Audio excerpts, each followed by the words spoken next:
For many of you, this is a different season. Whether you have you're having a vacation from school, or whether you have a busier time now that your kids are home. But regardless, I wish blessings in this new season for all of us. So we're continuing in the series in the book of 2 Timothy. Started last week, and the question I want to start with today is: how do you protect the things you value?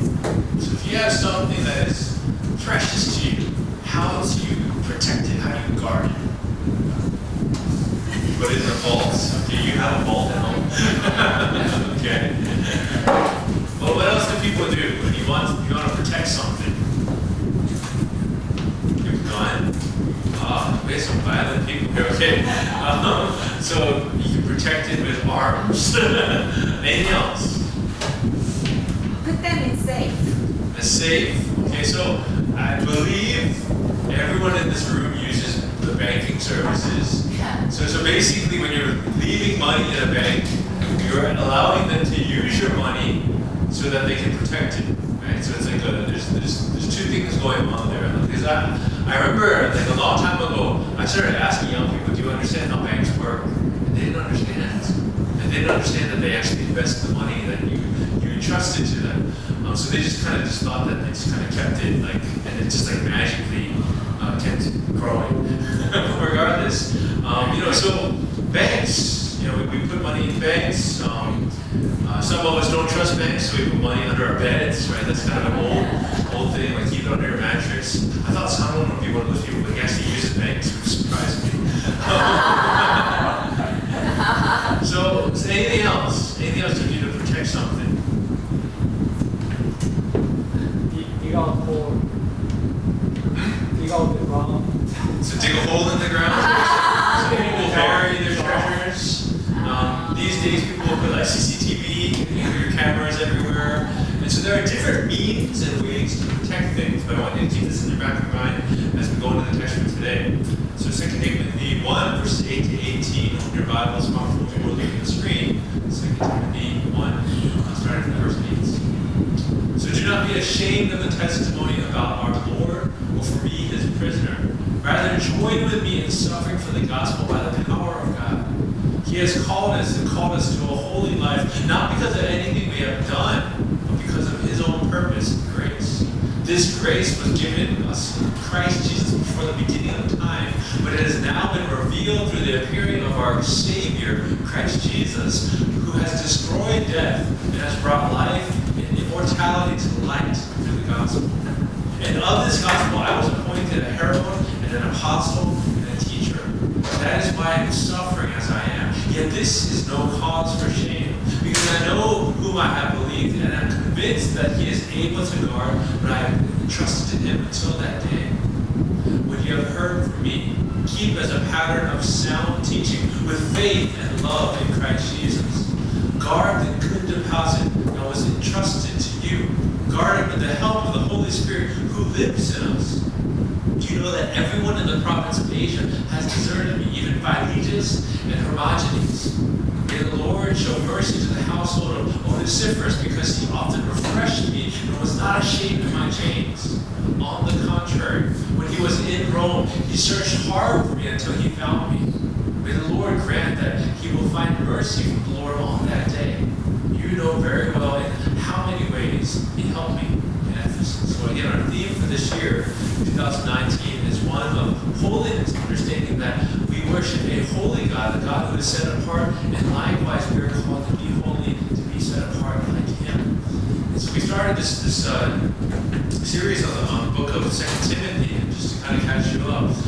Timothy, we can see, is still relatively young, but he's been ministering at this church in Ephesus for a few years, and it hasn't been going well. He's been struggling. And so Paul is writing this letter to him to not only encourage him, but also because Paul knows he's about to die. So Paul is sending him this last message, and he's actually asking Timothy to come meet him one last time. But while he's doing this, he reminds him that God did not give you a spirit of timidity. So Timothy, you can tell, as a younger man, was struggling with his self-esteem, was struggling leading this church, and Paul reminds him that you get power, love, and self-discipline from the Holy Spirit. So ask for the Holy Spirit of these things, and it will be given unto you. reminding him of the generations of faith before him, his mother and his grandmother. You understand, you love the Word of God because of these people. You have been gifted, fanned to flame that gift. Use it. And so as he's saying these things, he continues on. And verses 8 to 12 forms a very, very long sentence. Now, Paul is very notorious for these things. Oftentimes in Greek, Paul will write these crazy long sentences, right? Which in English you would get in trouble for. Koreans also like to write very, very long sentences. Sometimes when I'm asked to do translations, especially from our head pastor, he'll give me the sentence to translate and I have to make it into 3 different sentences. Because Koreans love these long, and then you end it with a verb and it's good. And that's Korean grammar. Blah, blah, blah, blah, blah, verb. Mic drop. But in English, you can't do that. And so here we have, again, Paul is giving us this long sentence to Timothy. And let's get into what he's saying in verses 8 to 12. So he starts off by saying, do not be ashamed of the testimony of our Lord or of me, his prisoner. So what does he mean by this? Paul's saying, don't be ashamed of the testimony of Jesus Christ, what happened to Jesus Christ, who he is, or what is happening to me. So to explain this a little bit, basically, as we all know, the cross was for criminals. And so the simple fact that Jesus Christ had died on a cross, many people are like, why would we ever follow a criminal? Why would we ever worship someone who is sentenced to death? And so right off the bat, it was difficult to really evangelize people by talking about Jesus Christ, because people knew who Jesus Christ was. They knew that he had died as a criminal on the cross. So automatically, anytime you brought up Jesus, there was already an element of shame. But not only that, they also thought resurrection was ridiculous. Now let me explain this. Greek thought, one of the popular philosophies at the time was basically they felt that the human body was inferior and evil, whereas the soul, the spirit, they thought was superior and eternal. So basically there's this thought of body versus soul. So the body was seen as bad and the soul was seen as good. And so a lot of Greeks and Romans actually thought that death was freedom. Because when you die, your physical death, then your eternal spirit can live on forever. And so for them, the fact of this man died, but then he chose to come back into a physical body was ridiculous. They're like, why would he die and become something amazing and then come back into something that is inferior? So because of these two things, automatically, Timothy, anytime he brought up who Jesus was, the cross, automatically people were like, this is ridiculous. We don't believe in resurrection. Why would someone want to come back? It doesn't make any sense.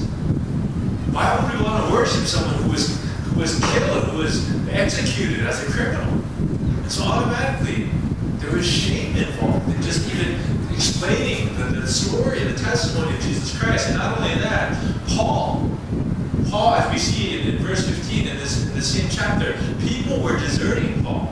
People were using this opportunity that Paul was in prison to say negative things about him, to tarnish his name, and basically say, why would we ever follow that guy again? He got himself in jail. He's about to die. And I think the book of Philippians, Paul talks about how people are even preaching the gospel as a way to get back at him. But Paul's happy about it because Paul's like, you know what? If the gospel was preached, then it doesn't matter if it's affecting my name. But regardless, what we do understand from this text is that Paul was basically at the very rock bottom of popularity, of credibility. So everyone had turned their backs on Paul except for a very, very small group of people. Paul is writing to Timothy and he's saying, don't be ashamed of Jesus Christ, and don't be ashamed of me. But everything else that Timothy is seeing, everything else that Timothy is experiencing is telling him the opposite. The pressure he is receiving from the Greeks and the Romans and the pressure that he's receiving from fellow Christians who now don't trust Paul anymore was telling him, let that go. We see in the book of 1 Timothy that there were false teachers that Timothy had to deal with in the church. So there are people that were saying things that were contrary to what he knew to be truth. So Timothy was facing struggle after struggle after struggle. And Paul starts this long sentence to explain to him why he should not be ashamed. And here's the other thing. He says, don't just be ashamed, rather join with me in suffering. Right? This is kind of awkward. Not only should you not be ashamed, but the suffering that I'm going through, the suffering that I'm actually going to be put to death through, you should join with me. Join with me in suffering. By the power of God, the suffering that I'm receiving for the gospel, by the power of God, may you also join with me in suffering. This is actually a theme of the entire book of 2 Timothy. You will see again and again verses where Paul says, join with me in suffering. But brothers and sisters, I've talked about this many times, but this is the exact opposite of how many of us have been raised and how many of us even think. I think with our generation, myself, and maybe those younger, I truly believe we are trying our best to run away from suffering. Right? We see suffering, we go this way, right? We go around the suffering. And then I think even with the intention of the parents, and I love my parents, but I think one of the things they did that made it a little bit more difficult for me to understand was that they worked harder so that I would suffer less. Right? That's when I look at my parents' generations, they basically broke their backs serving us, right? So that we could have the things that they never could. So that we could get the education, so that we could get those jobs and careers. But what they didn't ask for us to do is, they didn't ask for us to join in the suffering. They're like, because I've suffered for you, you should blossom, you should be great. But the problem I think that happened, at least for me, is that because I didn't join in that suffering, I don't want to be part of that suffering, I'm actually not able to do the things that they wanted me to do. Because I learned instead of enduring, and instead of fighting the good fight and finishing the race, I'm learning how to cut corners, get by, go with the flow, right? Take it easy, right? That's a good old American expression. Whereas in Korean it's yoshie, but take it easy, right? And so this is where I think a lot of these cultural conflicts happens between first and second generation. Is that there is a conflict of understanding values. And what Paul is doing when he's saying this is, he's saying, join with me in suffering. And so for those of us that have children, those of us that have, whether they're babies or they're already relatively well grown, I want to encourage you to know that it's actually biblical for your children to suffer. Actually, one of the things I'm actually happy that my parents made me do is they made me work. Right? Like I think I got like a $5 allowance all until we did high school. And then after that, I was on my own. And so basically from that point on, I had to work part-time jobs. So I first started my first part-time job at the age of 14. So at the age of 14, I worked in a pizzeria. Okay? I made $4.25 an hour. That was minimum wage back then. I made pizzas. I wasn't very good at it. I made good pizzas, but I was very slow. And so they moved me to side orders. So then I was just the guy making French fries, buffalo wings, all that stuff. I was really good at that. Why are you laughing, Justin? You think you see it? I was really good because that was managing, right? I realized I was good at managing things. I was good at anticipating things, which is basically what you do when you're doing side orders. So they called me the side order specialist. I only worked on Saturday, the busiest day. I showed up, I did my job, and I left. Side order specialist. And so, but I'm thankful that I learned the value of work at a relatively early age, and I continued. I worked throughout college. And so then, to me, it boggles my mind when I meet people that have never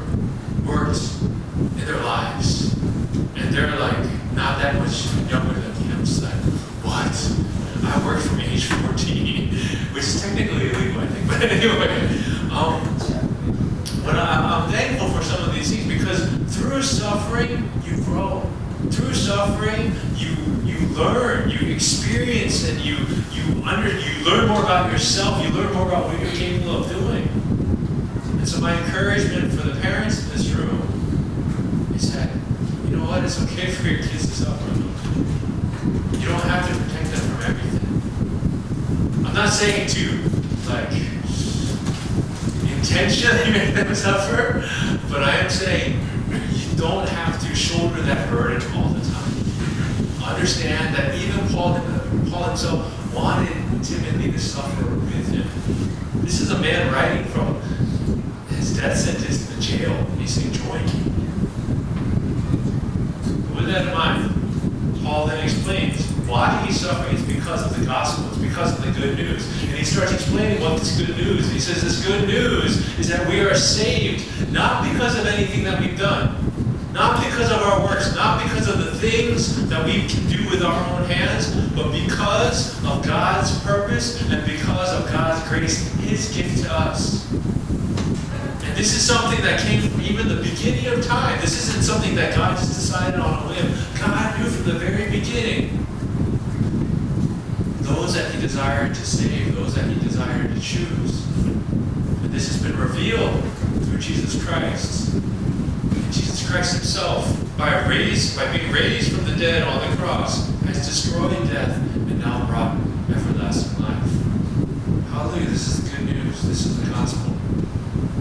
Brothers and sisters, this is also what we will talk about later as the good deposit. This is what Paul entrusted to Timothy. And in many ways, brothers and sisters, we have also been entrusted with this good news. It doesn't matter how long you've been in church. It doesn't matter how many services you've been to, how many early dawn morning prayers. None of these things matter. What matters is what Jesus did for you. And what matters is you choosing to allow Jesus to be your Lord and Savior. And so, brothers and sisters, if any of you is struggling with this, and struggling in your relationship with God, and trying to figure out how to earn God's respect, drop that and just receive. The gospel is almost entirely about receiving what Jesus has done for you. Jesus' death on the cross and His resurrection is the very reason why we come together. It's the very reason why we now have a relationship with God, and it's the very reason ultimately we will be with Him forever. This is our hope. This is our joy. This is our good news. So Paul says, this is why I'm suffering. Because of this good news. This is what I've been entrusted to. In this gospel, I'm called to be three things: a herald, apostle, and teacher. A herald is someone who proclaims, right? Who goes out and proclaims the message.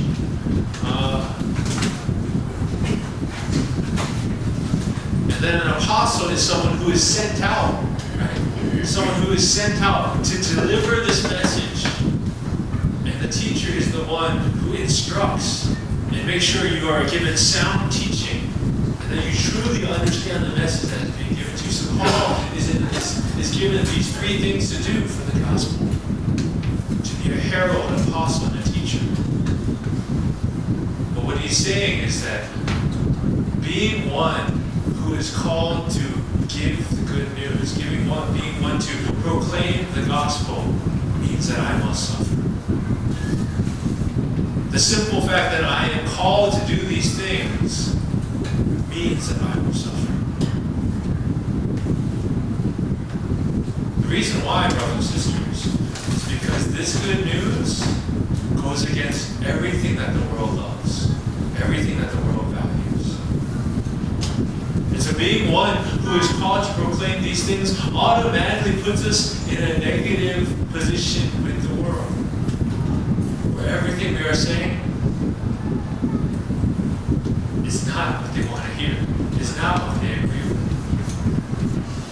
And so, brothers and sisters, actually today at our main service, our head pastor was talking mostly about kind of like the gay and homosexual movement and how that's kind of being construed these days, and how things are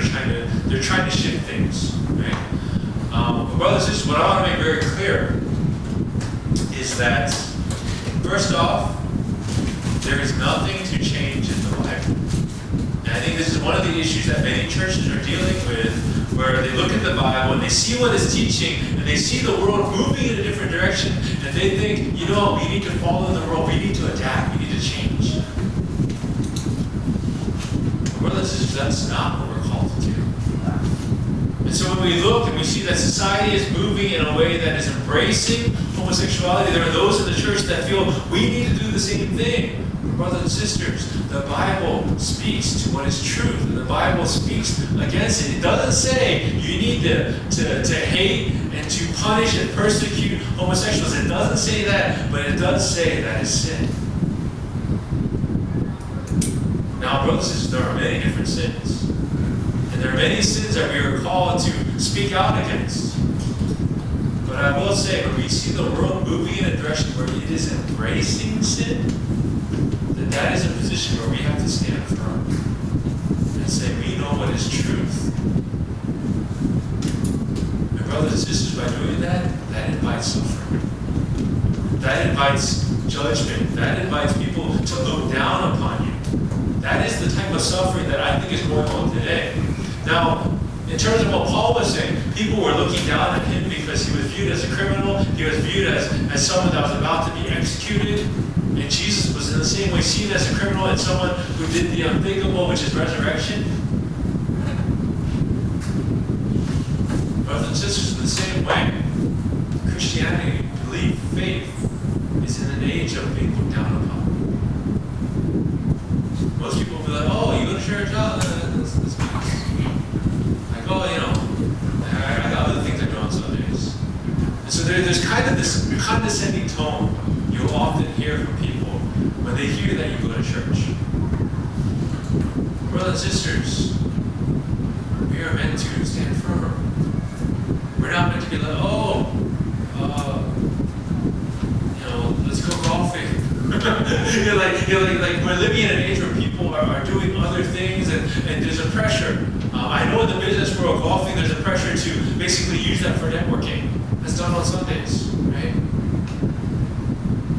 There's a lot of pressures that we have that want to pull us away from what we are told to do in the Bible. That is the type of suffering that we are incurring today. It's a little bit more subtle, but in many different ways, it's just as effective. Because the moment we start to feel that the Bible needs to be updated and that the church needs to upgrade its thinking, all of a sudden, you go in all sorts of different directions. But brothers and sisters, the reason why we were given the Word of God is so that we would have a standard of truth.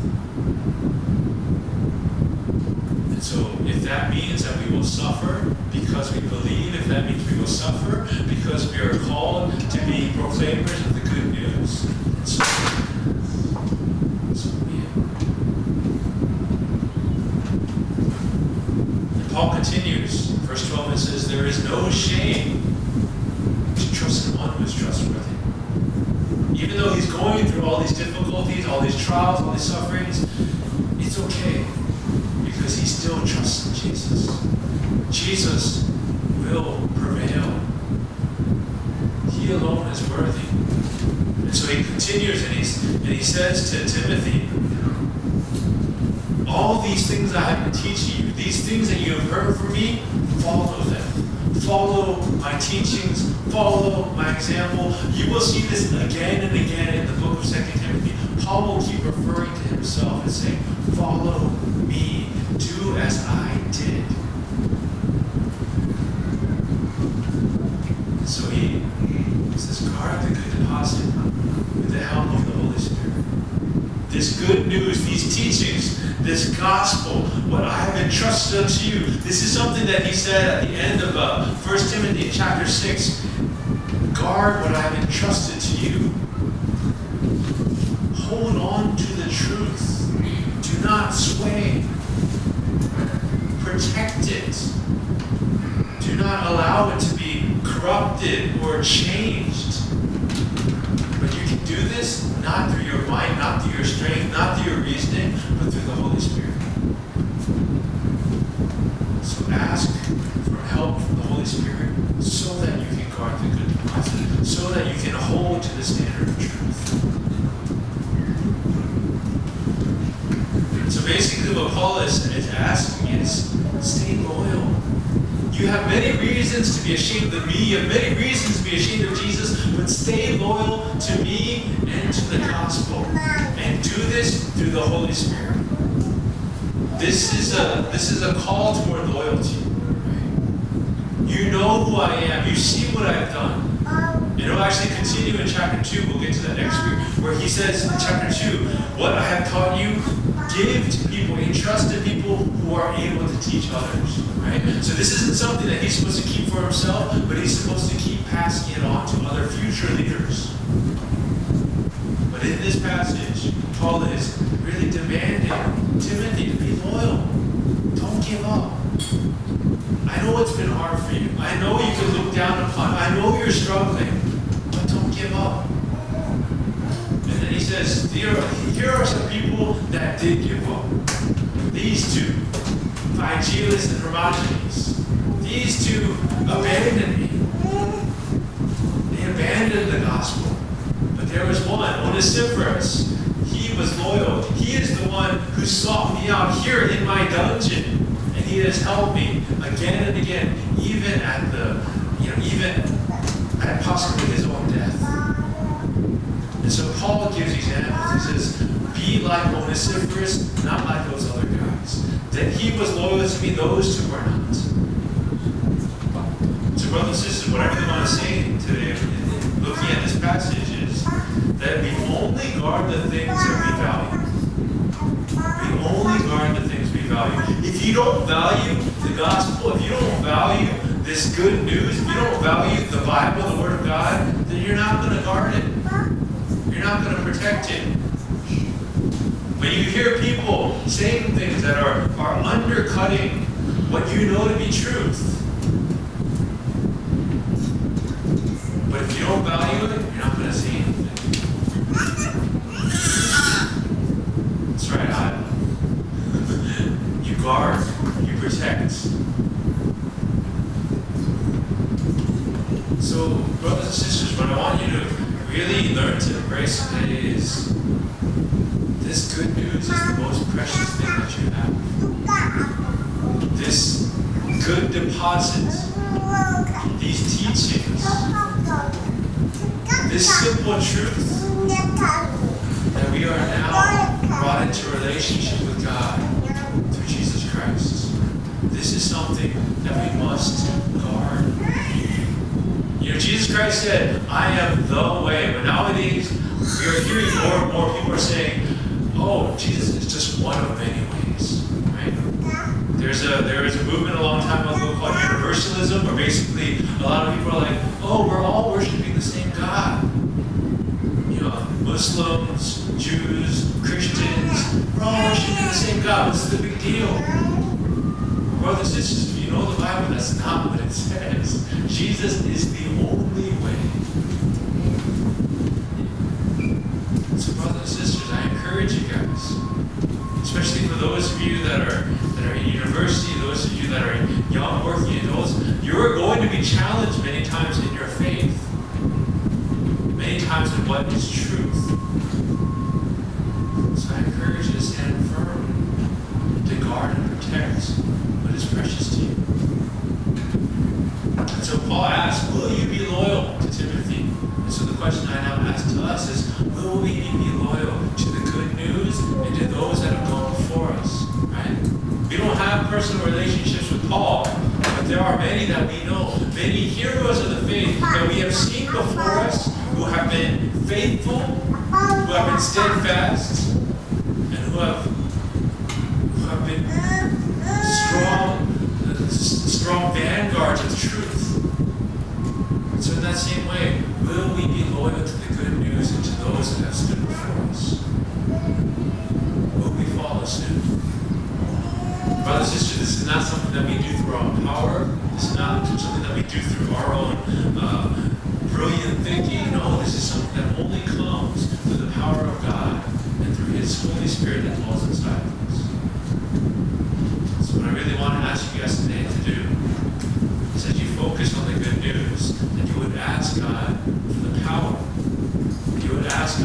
Holy Spirit inside of you to give you strength and encouragement,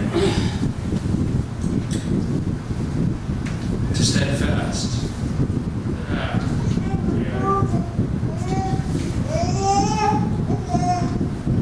And so, brothers and sisters, let's be willing to face the suffering and to guard the good deposit with the help of the Holy Spirit.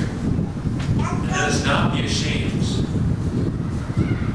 I think we're living in an age where it's better not to talk about what we do. It's better to say, I'm not Christian.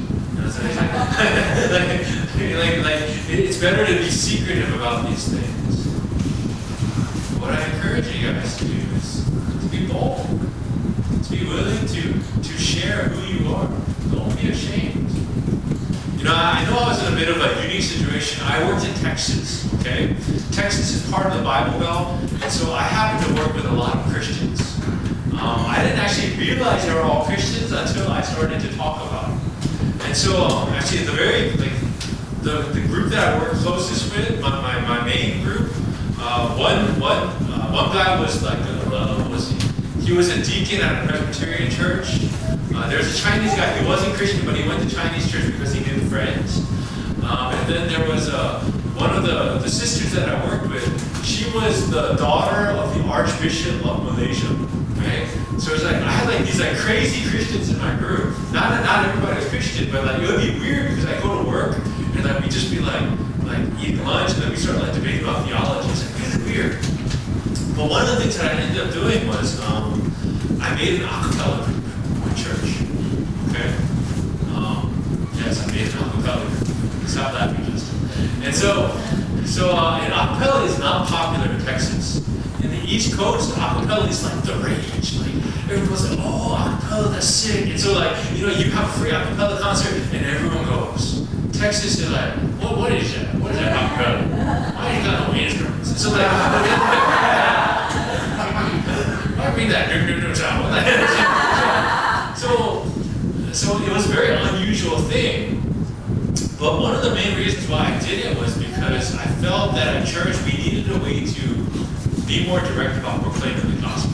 And so the whole point of that a cappella group was to sing songs about the good news of Jesus Christ. So we were very specific. We only selected songs that had the gospel inside of it. And we were very upfront about it whenever we performed. And so I made this a cappella group. We performed at the University of Texas many times. And we got to a point where we had enough songs to have our own concert. And so finally, after building up, I did this for a year and a half, building up this a cappella team to have our own concert, I started inviting my coworkers to that concert.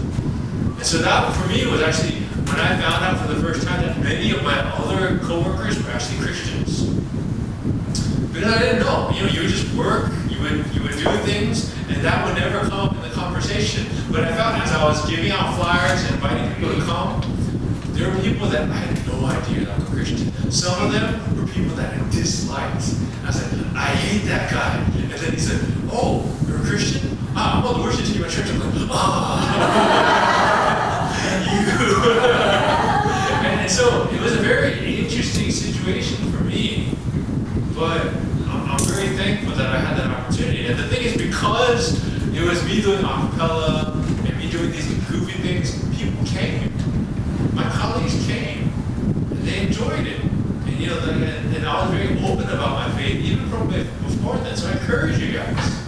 If anyone wants to make an a cappella team, go ahead. Right? The other thing I did, I made a Christian rock band. It was like death metal, really basically, that people compared us to Linkin Park. If you know Linkin Park, I had a song that was very Linkin Park-ish. And so I actually had a concert for my Christian rock band. And so I did things to engage my coworkers. And so I encourage you guys. Don't wait for things to be created. I know our main church, we have a lot of evangelism events and stuff like that. And those are good. Take advantage of those things. But I would say even one up on that, there are things you can do right now. Things that you can do that can engage those that don't believe right now that you are meeting every single day. You don't have to do what I did. But I encourage you, don't be ashamed Be loyal to the good news. Be loyal to the examples that you have seen before you. And be willing to proclaim this good news, even though we're living in an age where we will be mocked, where we will be ridiculed, and we will be looked down upon. Brothers and sisters, that suffering is nothing compared to the good news of Jesus Christ. It's nothing compared to the freedom that people can receive by knowing who Jesus Christ is and what he's done.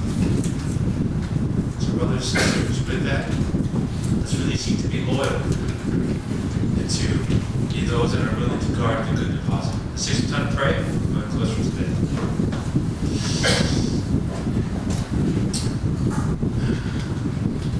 I want you to take a moment first to just pray to God to really proclaim the truth of the gospel of Jesus Christ to you once again.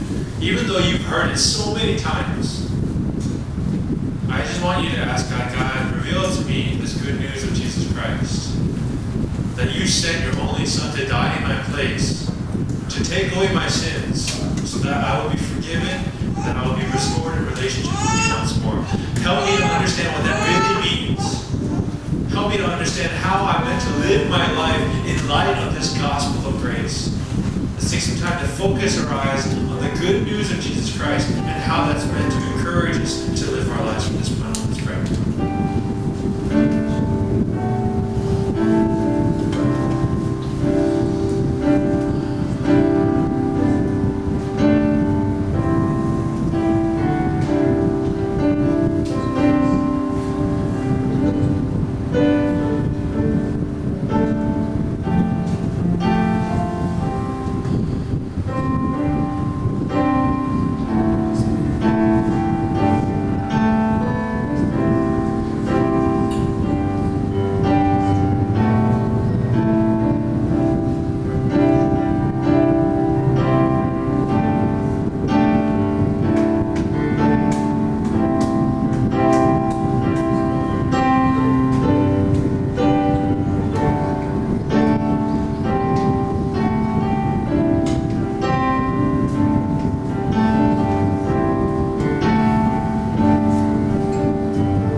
Brothers and sisters, I want to take a moment now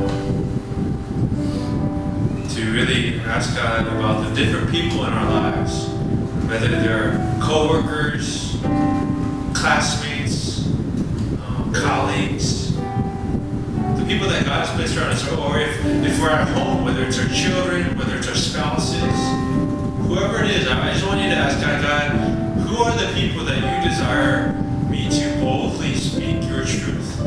Now that might be proclaiming the gospel to those that don't know him, but that may also be encouraging and growing those that do know Jesus but are still young in the faith, whether they're your own children or people that God has put into your lives. So I want you to take a moment to ask God, who are the people in my life right now that you desire me to entrust this good news, to entrust this good deposit? Let's pray.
our faith in Jesus Christ, of this good news, of the many that has stood before us.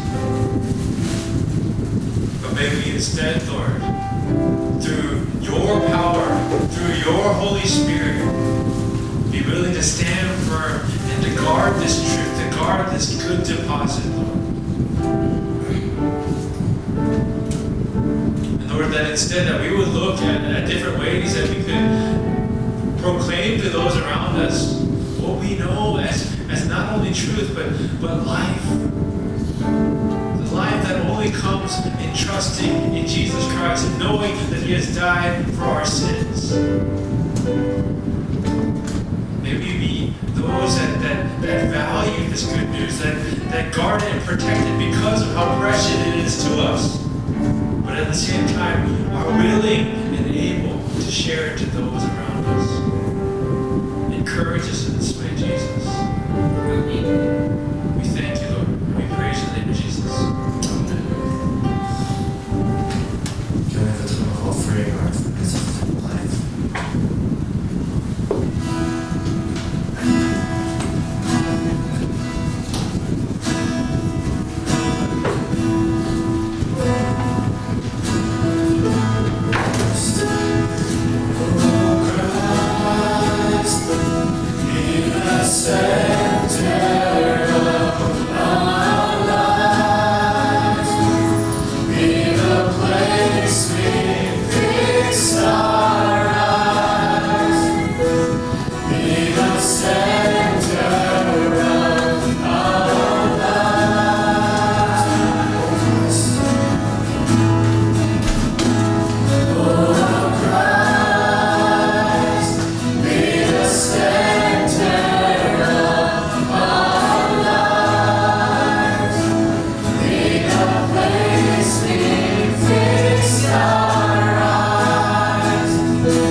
Would you give us the wisdom